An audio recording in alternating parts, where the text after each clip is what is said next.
जय जगत गुरु जय भारत। सदियों पहले विश्व गुरु कहलाने वाले भारत देश का आज इस कदर आध्यात्मिक पतन हो चुका है कि यहाँ के 99% स्त्री पुरुषों को इस बात का ज्ञान भी नहीं रहा कि पूजा किसे कहते हैं और पूजा किसकी करनी चाहिए। फिर भी इस नासमझी के लिए भारत देश के समस्त धार्मिक लोगों को दोष देने के बजाय उन अज्ञानी और पाखंडी पेट पुजारी धर्म गुरुओं को ही दोषी ठहराऊंगा, जिन्होंने अंधों में काना राजा वाली कहावत को चरितार्थ करते हुए 4 शब्द संस्कृत के सीख कर अपनी वाक पटुता के सहारे सदियों से धर्म को मात्र धंधा ही बना रखा है।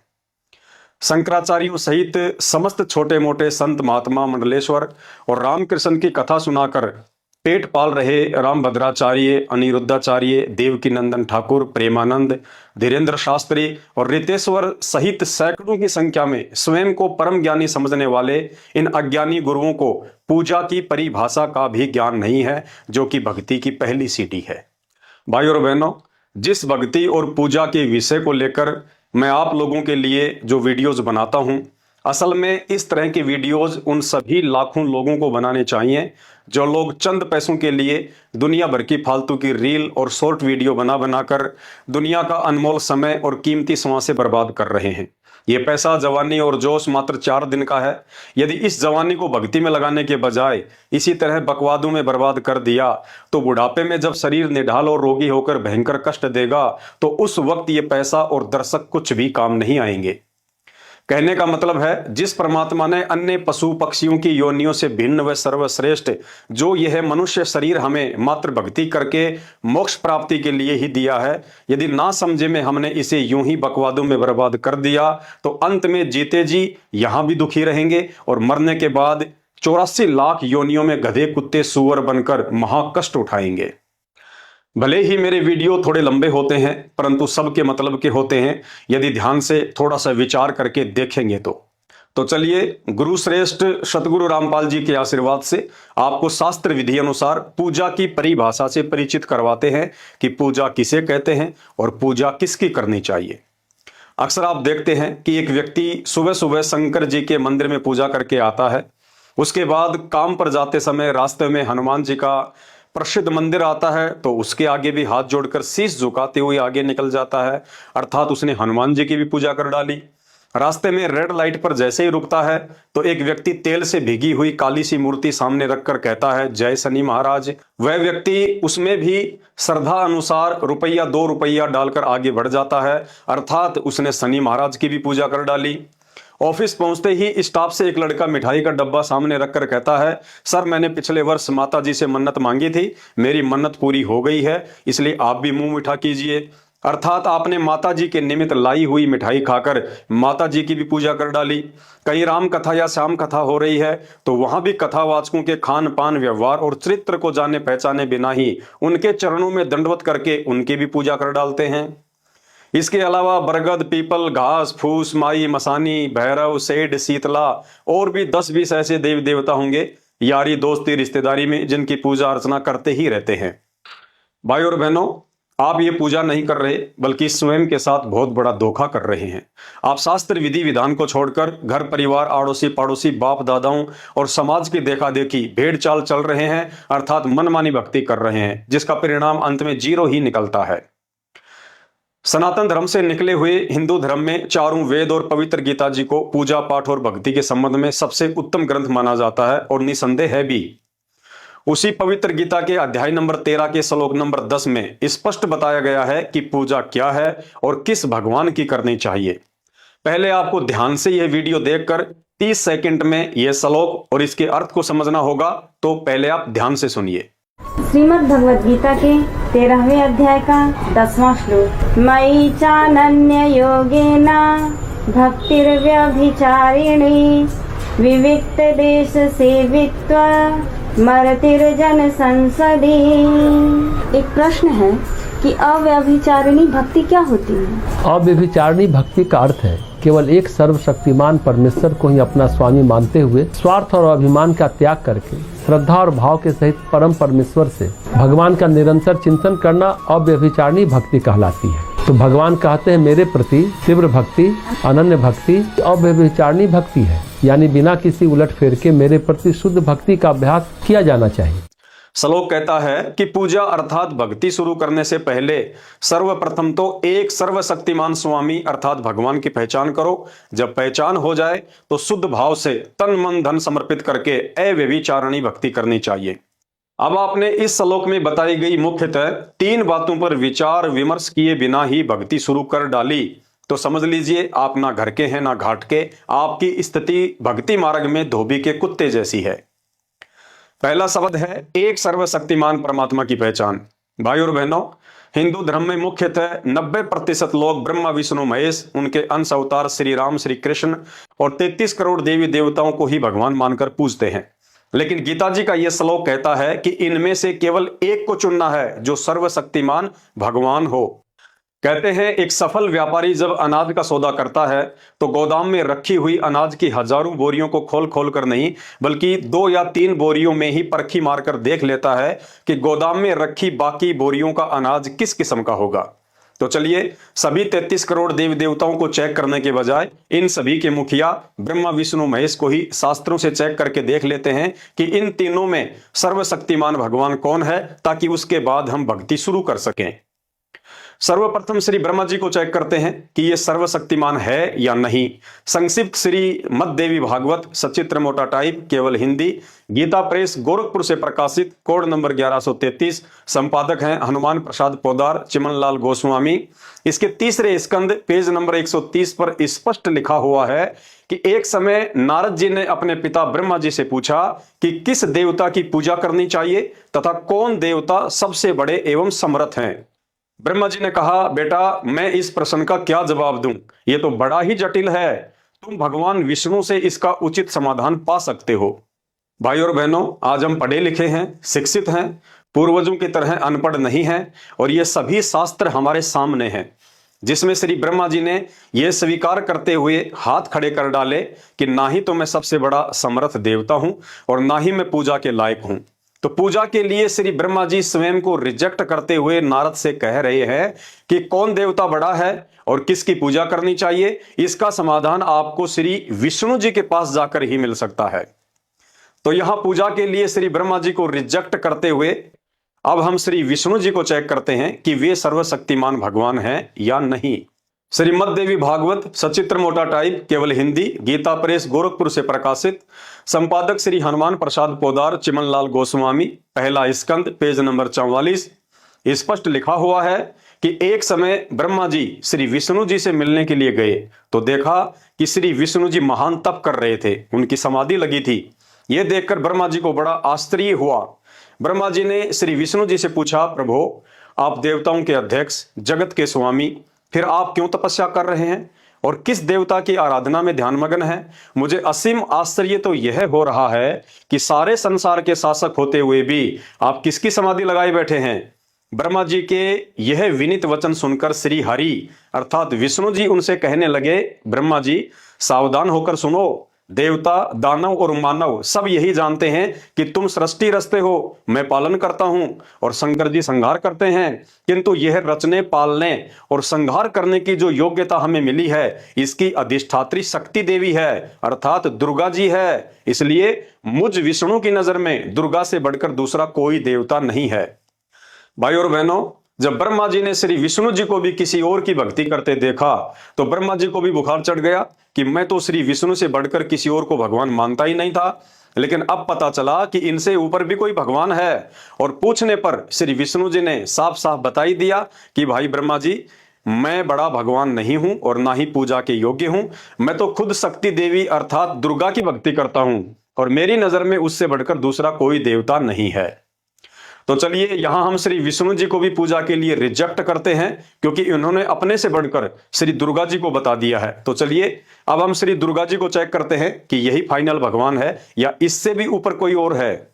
श्रीमद देवी भागवत सचित्र मोटा टाइप केवल हिंदी, गीता प्रेस गोरखपुर से प्रकाशित, कोड नंबर 1133, संपादक हनुमान प्रसाद पोदार, चिमनलाल गोस्वामी। इसके 7वें स्कंद पर पेज नंबर 564 पर श्री दुर्गा जी हिमालय राजा को ज्ञान उपदेश देते समय ब्रह्म स्वरूप का वर्णन कर रही है कि हे राजन, अन्य सभी की भक्ति छोड़कर एकमात्र ब्रह्म की भक्ति करनी चाहिए, और बताया कि वह ब्रह्म दिव्य खंभ रूपी आकाश अर्थात ब्रह्मलोक में रहता है और उसका ओम मंत्र है। अर्थात श्री दुर्गा जी भी वो एकमात्र सर्वशक्तिमान भगवान नहीं है जिसकी पूजा हमने शुरू करनी चाहिए, क्योंकि उन्होंने राजा हिमालय को ज्ञान देते हुए ब्रह्म भक्ति को ही सर्वश्रेष्ठ बताया है। तो यहां भक्ति के मामले में हम श्री दुर्गा जी को भी रिजेक्ट करते हैं और जानते हैं ये ब्रह्म कौन है, कहां रहता है, यही एकमात्र सर्वशक्तिमान भगवान है या इस ब्रह्म से भी ऊपर कोई अन्य भगवान है। पवित्र गीता जी अध्याय 8 श्लोक नंबर 13 में गीता जी का ज्ञान देते समय यह ब्रह्म अपना नाम लेकर स्वयं कह रहा है कि ओम इति एक अक्षर ब्रह्म व्यवहारण माम अनुशमरण ये प्रयाति तजन देहम सयाति परमाम गतम। अर्थात मैं ब्रह्म हूं और मेरा तो एकमात्र सुमरण करने का अर्थात जाप करने का ओम मंत्र है। जो अंतिम श्वास तक इस मंत्र का जाप करते करते शरीर छोड़ देता है वह व्यक्ति मेरी वाली परम गति को प्राप्त करता है। तो भाई और बहनों, अब इस ब्रह्म की परम गति क्या है उसे भी जानना पड़ेगा। परम गति का मतलब होता है यह ब्रह्म जिस लोक में रहता है उस लोक में जाने के बाद भी मोक्ष है या नहीं, या वहां से भी वापस धरती पर आकर 84 लाख योनियों में गधा कुत्ता सुअर ही बनना पड़ेगा। क्योंकि आज हमने निष्कर्ष निकाल कर ही छोड़ना है कि इन 33 करोड़ देवी देवताओं में से सबसे सुप्रीम भगवान कौन है। अब गीता जी अध्याय 8 के श्लोक नंबर 16 में इस ब्रह्म ने भी हाथ खड़े कर दिए और कह रहा है कि अर्जुन, मेरे ब्रह्मलोक से लेकर सभी लोग पुनरावर्ती में हैं। पुनरावर्ती का अर्थ है जहां जाने के बाद इस प्राणी को फिर से कष्ट भोगने के लिए संसार में ही आना पड़े। अर्थात ब्रह्म की भक्ति करने वालों का भी पूर्ण मोक्ष नहीं है। और होगा भी कैसे? क्योंकि हमारे धर्म गुरुओं की तो आंखें फूटी पड़ी थी, जो गीता जी अध्याय 7 श्लोक नंबर 18 को समझ नहीं पाए, जिसमें बेचारा ब्रह्म खुलकर कह रहा है कि अर्जुन, मेरी भक्ति तो बहुत ही घटिया स्तर की भक्ति है, अर्थात अनुत्तम है। लेकिन यहां हमारे तत्व ज्ञानहीन धर्म गुरुओं ने अनुवाद करते समय अनुत्तम शब्द को अति उत्तम लिख दिया, जो कि सरासर गलत है। क्योंकि अनुत्तम शब्द का अर्थ कभी भी अति उत्तम नहीं होता बल्कि घटिया होता है। चलो कोई बात नहीं, इनकी पोल गीता जी अध्याय नंबर 18 के श्लोक नंबर 62 में अच्छे से खुलने वाली है, जहां यह ब्रह्म स्वयं कह रहा है तमेव शरणम गच्छ सर्वे भावेन भारत तत्प्रसादात परम शांतिम स्थानम प्राप्स्यसि शाश्वतम। अर्थात हे भारत, तू सब प्रकार से उस परमेश्वर की ही शरण में जा, उस परमात्मा की ही कृपा से तू परम शांति व शाश्वत स्थान को प्राप्त होगा, अर्थात तेरा पूर्ण मोक्ष होगा। भाई और बहनों, स्पष्ट लिखा हुआ है, आप देख सकते हैं। अब आप ही बताइए, यदि ब्रह्म ही सर्वशक्तिमान होता या इसकी भक्ति करने से ही शांति और परम गति अर्थात मोक्ष मिलना होता, तो इस 18वें अध्याय के 62वें श्लोक में इसे किसी और परमात्मा की शरण में जाने के लिए कहने की आवश्यकता नहीं पड़ती। अर्थात जांच पड़ताल के बाद एकमात्र सर्वशक्तिमान भगवान की लिस्ट में से इस ब्रह्म को भी रिजेक्ट किया जाता है। यह भी पूजा के योग्य नहीं है, जिस पूजा से अगले जन्मों में गधे कुत्ते सुअर बनने से बिल्कुल भी नहीं बचा जा सकता। अब क्या करें, किसकी पूजा करें, कैसे पता चले कि एकमात्र सर्वशक्तिमान भगवान कौन है और इन सब का बाप है? इस उलझन से बाहर निकलने का रास्ता भी हमें बेचारे ब्रह्म ने ही बताया है। गीता जी अध्याय 4 के श्लोक नंबर 34 में यह ब्रह्म कह रहा है तत्विधि प्रणिपातेन परिप्रश्नेन सेवैया उपेक्षयन्ति ते ज्ञानम ज्ञानीन तत्वदर्शीन। अर्थात सृष्टि में एक सर्वशक्तिमान पूजा के योग्य परमात्मा कौन है, उस ज्ञान को तू तत्व ज्ञानियों के पास जाकर समझ। उनको भली भांति दंडवत प्रणाम करने से, उनकी सेवा करने से और कपट छोड़कर सरलता पूर्वक प्रसन्न करने से वे परमात्म तत्व को भली भांति जानने वाले ज्ञानी महात्मा तुझे उस तत्व ज्ञान का उपदेश करेंगे। भाई और बहनों, यहां ब्रह्म ने बिल्कुल साफ साफ शब्दों में जो कुछ भी कहना था दो टूक जवाब दे दिया है। जिसने भक्ति करनी है वो तो समझ जाएगा, और जिसने बकवाद करके अगले जन्मों में यही गधा कुत्ता और सुअर बनकर वहां कष्ट भोगना है तो भोगता रहे। ब्रह्म कह रहा है कि भाई, इन 33 करोड़ देवी देवताओं ब्रह्मा विष्णु महेश और दुर्गा से तो मेरी ब्रह्म की भक्ति अच्छी है, लेकिन मेरी भक्ति से भी पूर्ण मोक्ष नहीं है। अर्थात कुछ समय मेरे ब्रह्मलोक में रहकर तुम्हें फिर नरक में और धरती पर गधे कुत्ते सुअर बनने के लिए जाना ही पड़ेगा। यदि तू वास्तव में भक्ति करके पूर्ण मोक्ष चाहता है तो भाई किसी तत्वदर्शी संत की शरण में जा, उसके सत्संग सुन, उसको दंडवत प्रणाम करके सरलता पूर्वक भक्ति और भगवान के बारे में सवाल कर, कपट छोड़कर उसकी सेवा कर। वो तत्वदर्शी महात्मा ही तुझे 84 लाख योनियों के महाकष्ट से बाहर निकलने का रास्ता बता सकता है। दूसरा सृष्टि में कोई समाधान नहीं है। भाई और बहनों, अब आप 2, 5, 10, 15 जितने भी दिन का समय लेना चाहो ले सकते हैं। मैं पवन दास, उसी तत्वदर्शी संत का अदना सा शिष्य, आप लोगों की आंखें खोलने के लिए 1 करोड़ रुपए नगद इनाम की घोषणा करता हूं। यदि वर्तमान में आप संत रामपाल जी महाराज जी के अलावा धरती पर किसी भी एक ऐसे संत महात्मा का नाम बता दो जो वास्तव में तत्वदर्शी संत हो, या उसके नाम से पहले उसके अनुयायी तत्वदर्शी शब्द का प्रयोग करते हो, या धरती पर किसी भी संत को तत्व ज्ञान हो, या गूगल पर भी हिंदी या अंग्रेजी में तत्वदर्शी संत लिखकर सर्च करने के बाद संत रामपाल जी भगवान के अलावा किसी दूसरे संत का नाम आता हो कि वो भी तत्वदर्शी है, तो निसंकोच होकर मुझ पवन दास से आप अपना इनाम प्राप्त कर लेना। तत्वदर्शी संत रामपाल जी भगवान के अलावा आज धरती पर दूसरा कोई भी संत महात्मा या शंकराचार्य नहीं है जो हम 84 में फंसे हुए मंदबुद्धि इंसानों को बाहर निकलने का पूर्ण ज्ञान और समाधान बता सके।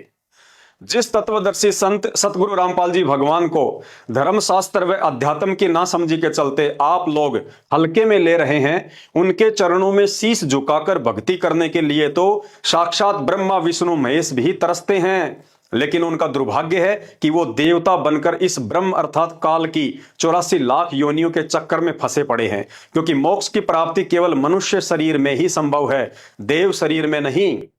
इतनी बात तो हमारे ज्ञानहीन अन्य धर्मगुरु भी अपने कथाओं में चिल्लाते रहते हैं कि मानव जन्म अनमोल है, मानव जन्म अनमोल है। तो भाई और बहनों, 3 मुख्य बातों में से सबसे पहली बात थी एक सर्वशक्तिमान परमात्मा की पहचान। तो पहचान के लिए ब्रह्म ने हमें तत्वदर्शी संत की ओर इशारा कर दिया है, अतः उसके लिए आपने YouTube पर तत्वदर्शी संत रामपाल जी भगवान के द्वारा बताई गई सृष्टि रचना के वीडियो देखने व समझने होंगे। दूसरी मुख्य बात है उस एक सर्वशक्तिमान भगवान की पहचान के बाद शुद्ध भाव और तन मन धन से समर्पित होकर उसकी भक्ति करना। अब विचारणीय बात यह है कि भक्ति करने वाले व्यक्ति के विचारों में और तन मन में शुद्धता तो उसी वक्त संभव है जिस सर्वशक्तिमान भगवान की वो भक्ति करेगा। उस भगवान का तन मन और विचार कितने शुद्ध हैं, क्योंकि पूजा करने से उस इष्ट के विचार हमारे अंदर स्वतः ही आने लगते हैं। जैसे उदाहरण के लिए आप किसी नशेड़ी व्यक्ति की संगति करेंगे तो कुछ समय बाद नशा करना आपकी आदत हो जाएगी। आप किसी चरित्रहीन व्यक्ति की संगति करेंगे तो कुछ दिनों के बाद स्वतः ही आपकी सोच भी गंदी हो जाएगी। तो चलिए एक बार शुद्ध विचार और तन मन की पवित्रता को लेकर भी हम श्री ब्रह्मा विष्णु महेश जी को शुरू से ही चेक करते हैं कि ये तीनों देवता चरित्र और शुद्ध विचारों के मामले में कितने पाक साफ हैं। श्री ब्रह्मा जी के चरित्र के विषय में जानकारी हमें श्री मत्स्य महापुराण से मिलती है। श्री ब्रह्मा जी रजोगुण के स्वामी हैं, अर्थात तीनों देवताओं में से सबसे ज्यादा विषय वासना श्री ब्रह्मा जी के अंदर पाई जाती है, और इसी रजोगुण के कारण साफ सुथरे चरित्र के मामले में श्री ब्रह्मा जी फेल हो जाते हैं।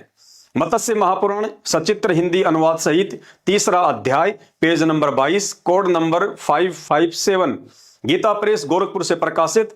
इसमें श्री ब्रह्मा जी के चरित्र के विषय में स्पष्ट लिखा हुआ है कि श्री ब्रह्मा जी की पुत्री सरस्वती, जिसे सतरूपा भी कहा जाता है, वह बहुत ही सुंदर और युवा थी। रजोगुण युक्त श्री ब्रह्मा जी अपनी पुत्री के यौवन पर मंत्र मुग्ध हो गए, नजर हटाई से भी नहीं हट रही थी। सरस्वती जैसे ही अपने पिता श्री ब्रह्मा जी को प्रणाम करने के लिए उनके चरणों में झुकी तो श्री ब्रह्मा जी अपने आप को रोक नहीं पाए और सरस्वती के साथ संभोग कर्म किया। फिर उसी सरस्वती के गर्भ से स्वयंभू मनु का जन्म हुआ, जिसे वेदों का ज्ञाता कहा जाता है, जो ब्रह्मा जी का मानस पुत्र भी कहलाता है। उसी मनु से आगे चलकर सतयुग में पंडितों को शास्त्रों का थोड़ा बहुत ज्ञान हुआ। भाई और बहनों, पूज्य गुरुदेव सतगुरु रामपाल जी भगवान के आशीर्वाद से जैसा मैं आपको बता रहा हूं, एक एक शब्द ऐसे ही लिखा हुआ है। प्रमाण के लिए यह मत्स्य महापुराण आपके सामने है, देख सकते हैं।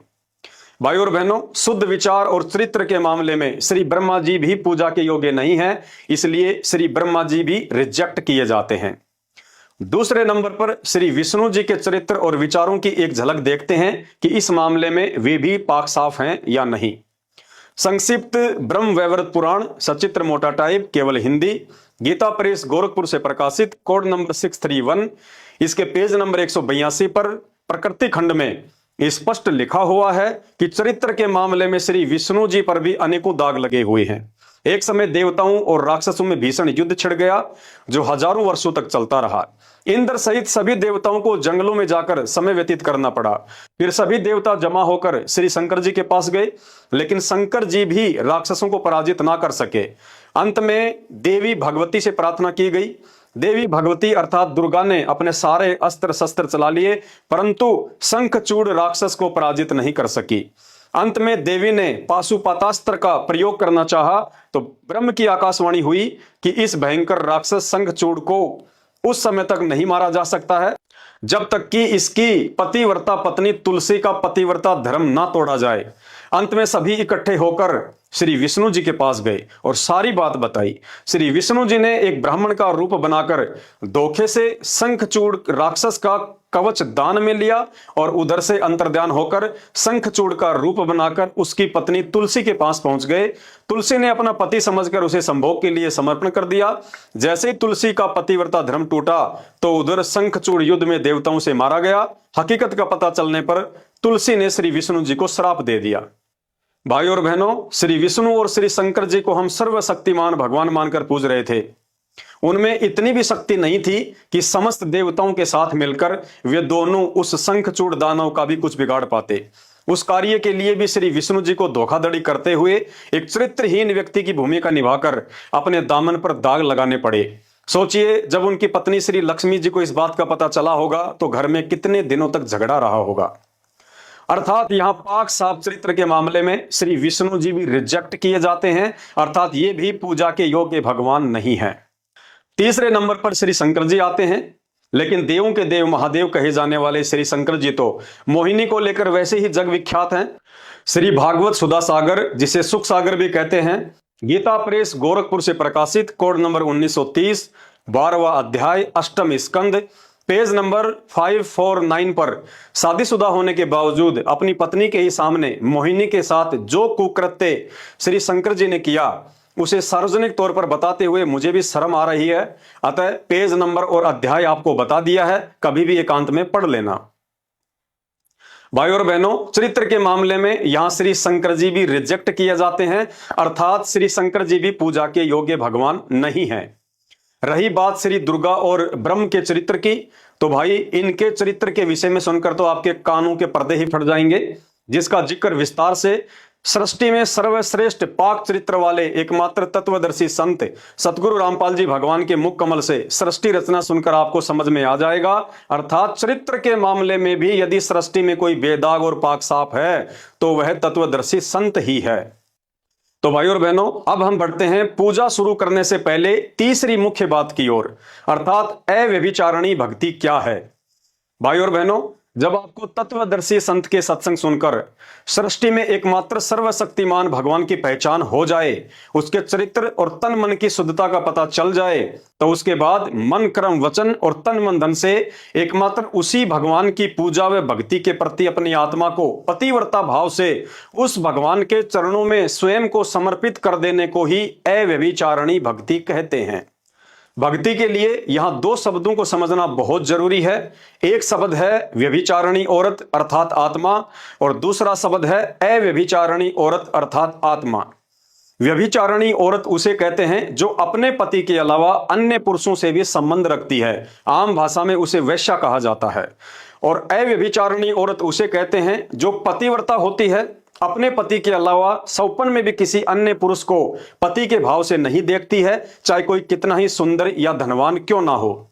ठीक इसी प्रकार अव्यभिचारिणी भक्ति का अर्थ है उस तत्वदर्शी संत के बताए अनुसार केवल एक ही भगवान की भक्ति करना, बाकी अन्य किसी भी माई मसाणी, सेठ शीतला, भैरव, भूत, हनुमान, शनि महाराज, ब्रह्मा, विष्णु, महेश, दुर्गा, काल, महाकाल या किसी भी धर्मगुरु आदि में बिल्कुल भी आस्था ना रखना। और हमारी यह झूठी आस्था इन समस्त आधे अधूरे देवी देवताओं से उस समय अपने आप ही हटती चली जाएगी जब हम धैर्य के साथ निष्पक्ष भाव से YouTube पर उस एकमात्र तत्वदर्शी संत सतगुरु रामपाल जी भगवान के ध्यान से सत्संग सुनना शुरू करेंगे। भाइयों और बहनों, परमात्मा कबीर जी सहित सभी संत महात्माओं ने बार बार इसी बात पर जोर दिया है कि गुरु बड़े हैं गोविंद से, मन में देख विचार, हरि सुमरे सो रह गए और गुरु भजे हुए पार। अर्थात गुरु धारण किए बिना किसी भी देव महादेव की भक्ति करने वाला अंत में यही लक 84 में पशु पक्षी बनकर धक्के खाता रहता है। फिर कहा है, 7 दीप 9 खंड में गुरु से बड़ा ना कोई, भगवान करे ना कर सके, गुरु करे सो होय। अर्थात इस सृष्टि में गुरु से बढ़कर किसी भी भगवान को समर्थ और पूजनीय नहीं बताया गया है, क्योंकि गुरु के बिना ना ही तो भक्ति बन सकती है और ना ही यह प्राणी मुक्ति का अधिकारी बन सकता है। इसी बात को ध्यान में रखकर त्रेता युग में श्री रामचंद्र जी ने भगवान होते हुए भी श्री वशिष्ठ जी को अपना गुरु बनाया और द्वापर युग में श्री कृष्ण जी ने भगवान होते हुए भी श्री दुर्वासा जी को अपना गुरु बनाया। फिर आप और हम कलयुग के 2 कौड़ी के इंसानों की क्या औकात है जो बिना गुरु के भक्ति सफल कर लेंगे।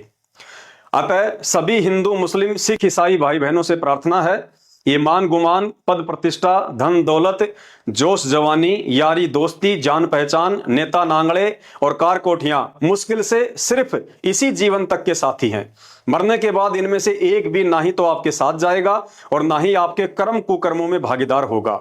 आपकी करनी फिर अगले जन्मों में गधे कुत्ते सुअर बनकर आपने स्वयं ही इन गलियों में नंगे भूखे प्यासे रहकर भोगनी पड़ेगी। भाइयों और बहनों, इन समस्त कर्म कुकर्मों का झंझट तत्वदर्शी संत की भक्ति के बिना इस सृष्टि में दूसरा और कोई नहीं है जो समाप्त कर सके। इसलिए नादानी छोड़ो और फालतू के काम धंधों से समय निकालकर तत्वदर्शी संत सतगुरु रामपाल जी भगवान के YouTube पर सत्संग सुनिए और इस मानव जन्म को सफल कीजिए। धन्यवाद। बंदी छोड़ सतगुरु रामपाल जी भगवान की जय हो।